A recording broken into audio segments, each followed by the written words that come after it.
Hey there, UK DCers who won't be seeing these because they're all fixed blades. This really is just a quick overview of three sort of competing budget bushcraft options we've got in the UK that are really reasonably priced. Look at that. Those are the knives, by the way. But this is your Mora Companion, Hultafors OK4, and the Martiini Timberjack. They're all carbon steel.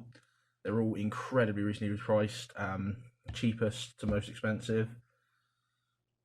Basically, I've seen a lot of recommendations of these, and then a lot of people's opinions on which is more comfortable, which is overrated, which is, blah blah blah, that kind of crap. So I just wanted to, get all three and have a look for myself. They all come really, the packaging is extremely Spartan on these. This Martiini just came wrapped in this, that's it. The Hultafors came just like that, legit, not even wrapped or anything. Same with the Mora Companion, just a sticker on the back, like about there. So they're really looking to just be used and abused, these things. So much so that actually I've seen piles of these knives just in like a junkyard somewhere, where basically when these get blunt, if you don't know how to sharpen, it's cheaper to just buy a new knife than it is to pay someone to sharpen it in most cases. So I wouldn't be doing that, I'd just sharpen it, but if you don't know how, it's just sort of the logical option, I guess. They all come with like a plastic sheath, which seems very nicely fit for purpose. This one is, I'll just do each by each. Last night I did do some feather sticking and carving with these three, just to get a feel of sort of how they were in hand in actual use, rather than just sitting here fondling them. And because obviously I'm not going to be able to EDC these at all, so I figured I'd just whittle a bit of wood or something, and I can say at least for a 10-minute session on each, just pissing around with some wood, how each feel and that kind of thing. So it's just a quick comparison. Obviously that's not hours worth of use, so but I'm not the guy to speak to about fixed blades really anyway. This is just a quick comparison. Mora Companion,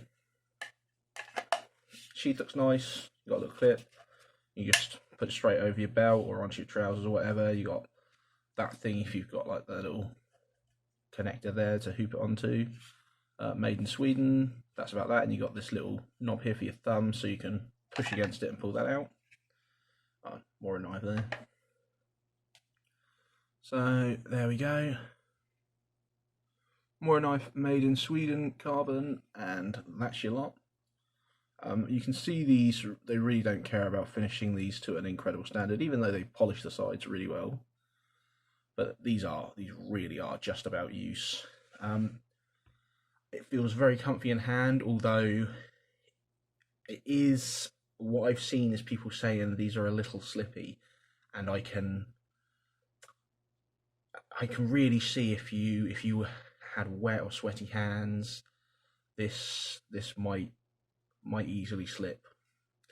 That said, it was really nice and comfortable using it. I would say it was probably the least comfortable out of the three, but that's not saying it's not comfortable. It's just inches less comfortable kind of thing, rather than miles. So that's that one. Next, we have the Hultafors. This feels the most comfortable to hold whilst not using.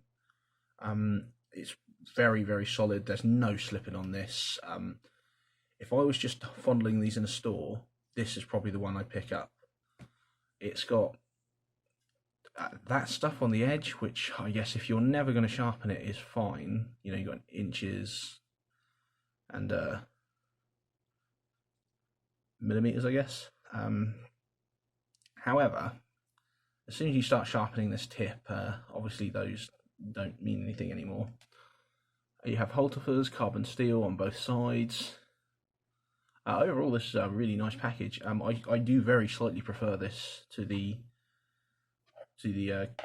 companion there, but I think this was slightly more expensive anyway. Yeah, this was £4.66 more, which, when you're talking about these prices, is a fair bit. You know, this was like £12, so it's, you know, a third on top again. But yeah, it's a really nice thick blade. You've got this nice coating over here to stop it rusting since it's carbon, which is, you know, actually practical rather than tactical on a thing like this. It's not black for looks, it really is black to stop it rusting, and that's it. Which is, you know, it's weird seeing this used properly. You get this nice simple little Hultafors around there, and you can pop that. And you can take that off if you don't like the nylon stuff, and then you'll just have that Hultafors thing there. But I don't know why anyone would take that off. I think that's fine. Now you've got to go back on. There we go. You've still got the same thumb ramp there to help deploy it. But yeah, this one performed admirably as well. They both came, well, all three came extremely sharp. Like they really are no joke. They're absolutely meant for. Oh, it's really hard to do this while at this angle, but yeah, it's effortless. But you definitely get a more solid grip on the Hultafors than you do on the Mora. But like I said, you are paying extra, and I don't know if it's really worth it at that point. And then if we're really going for the balls to the walls of this budget line, the £22 one, you got the Martiini Timberjack one. This is Finland.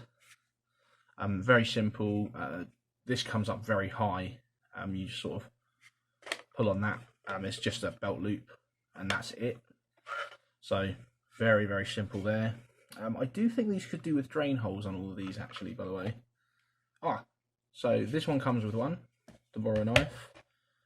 This one, so it's actually just this Martiini that doesn't have a drain hole. So I'd probably add that, but I think that's probably the only thing. But yeah, that's that. This one actually feels the least comfortable in hand like this. You have this. I mean, it's very pleasant looking. You know, it sort of looks like a raw, just straight out of the forge effect on there. I'm assuming that's just very quickly slapped on to help prevent rust again, but you know, that's just a guess. There's no writing anywhere on this blade, except for on the handle there you have Martiini, Finland. So yeah, this is probably the least comfortable in hand not using it. However, once you start using this, this actually gave me the least strain on my hand by a mile. It was also the most secure in the hand. You've got this rubber jimping up here that you can really get into, and you get this huge finger groove here, so you can really lock up on this one. This one was also the sharpest by a not a huge bit, but you know, noticeable. Oh, that's a knot.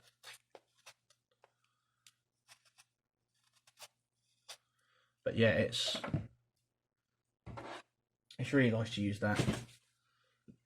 So yeah, I mean, I'd recommend all of these, but I haven't actually gone bushcraft or anything with them. However, I do know for a fact this gets recommended loads, and I personally prefer the other two to that one. So I'm sure they're all great. But yeah, that's my completely unsolicited, uneducated opinion on these. But Either way, they're great to have just in case. You know, these are very, very good actual work blades for doing pretty much anything you'd want. They're great to have knocking around, and I'm very, very happy that they're, you know, affordable enough to just do a sort of off the cuff comparison of all three options. I mean, obviously the sky's the limit. You can get a full knife and F1 Pro or an A1 Pro or something, and that's hundreds and hundreds and hundreds of pounds. And I'm sure it will be much more comfortable. At the end of the day, though, when it comes to actually using them, it's the same as with folding knives. It just comes down to fit and finish past a certain point, you know, and heat treat and that lot. And with these, it's like I said, when it's cheap enough that people just ditch them to buy a new one instead of sharpening, it's hard to argue with that. And that it's all good quality materials, you know, not high quality materials, but good quality materials. They absolutely fit for purpose. But yeah, I'm very happy to have these now. If I ever do any actual bushcrafting or use of them, I'll do an update video. Probably not going to happen though. But there you go. Thank you very much for stopping by. Cheers.